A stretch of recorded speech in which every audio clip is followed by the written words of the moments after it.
靜秋聲，撥去窗紗透再迎，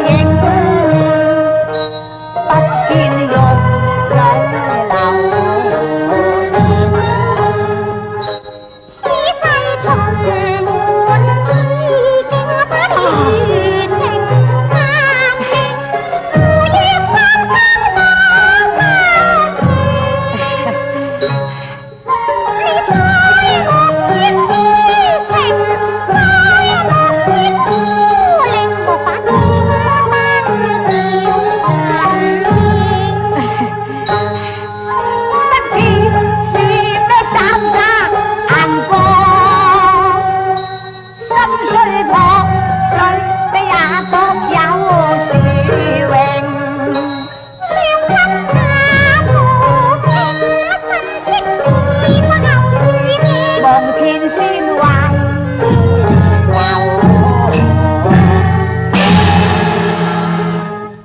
嗱，秀才郎，我同你講明先啊，我過嚟探你，我只許你談風月，我不許你再談傷心往事噶。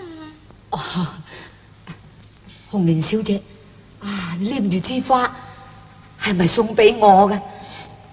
係，我覺得同你交淺言深，真係愧無可敬，所以我拈支花過嚟向你回禮啫。秀才郎，咁你知唔知呢支花叫做乜嘢花啊？花園外邊我就見好多啦，我就唔知呢支叫做咩花噃。咁你估下？瓶中莫不是海棠花？海棠花好無師兄，唔係海棠，係荼蘼咧。唔係荼蘼美難清，咁唔係荼蘼，係石榴咧。唔係石榴有花開下菱根，係碧桃花啦。秋盡桃花都已凋零。秀才郎，你估唔到呢，真虧你係一個識花之人，連呢一種紅梨花你都估唔到。我真係唔識噶，白梨我就見過，紅梨我就未曾見過啦。會有種叫做紅梨花嘅咩吓？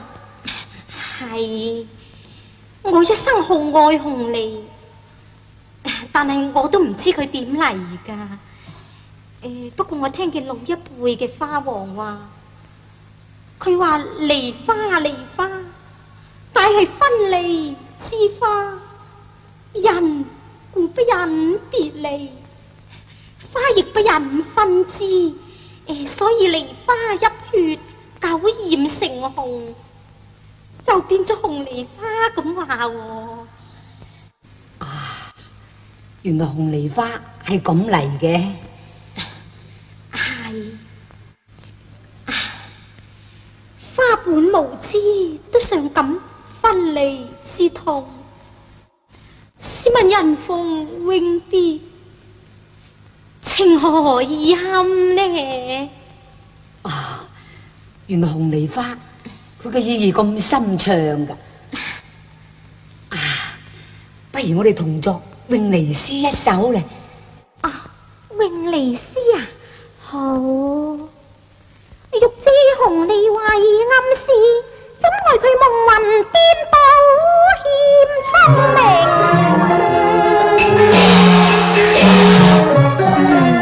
不若就自取紅梨一點，叫了梨之郎三分明。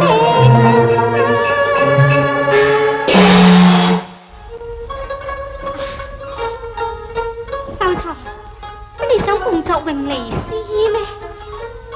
係啊，請小姐你指教。咁秀才先請。咁我唔客氣啦。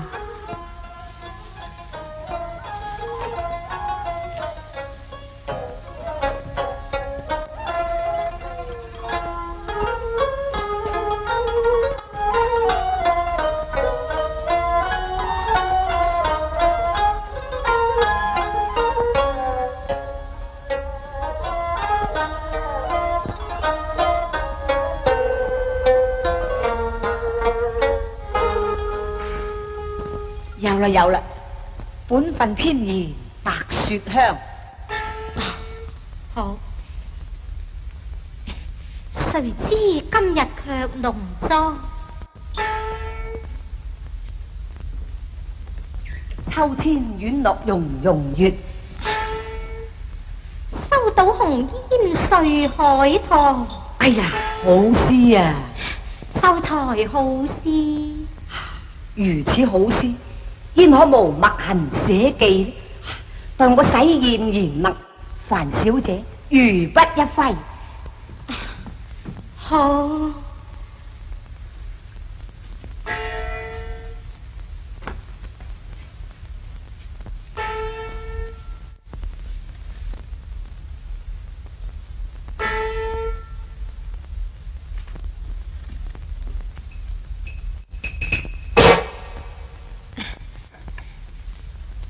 不如你寫啦。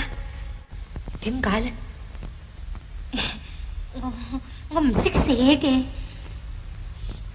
我唔信，啲人得咁好詩，點會話唔識寫字嘅啫？咁唔係話唔識，不過寫得唔好就無謂寫啦。提起寫字，我又想起素秋啦。佢寫得字真係寫得好好噶。朝花字，朝花字懷念，寫素秋睇女玲。你又喊啦？不也端正，哭入失聲。兩句夢斷黃粱聲。哎呀，秀才，我都話咗叫你唔好講以前事咯，你講下又喊，想下又喊，剩得我一個人孤清清有乜好呢？唉，唔啱咁啦，秀才。衣衫低蓋了眼淚，可以。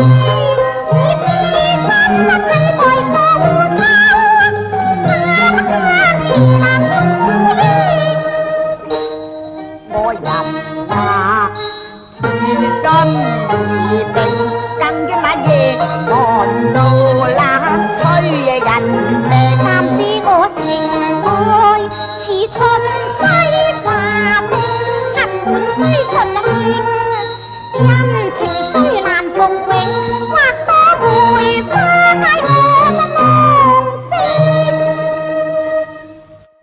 咁你就當住我係素秋啦。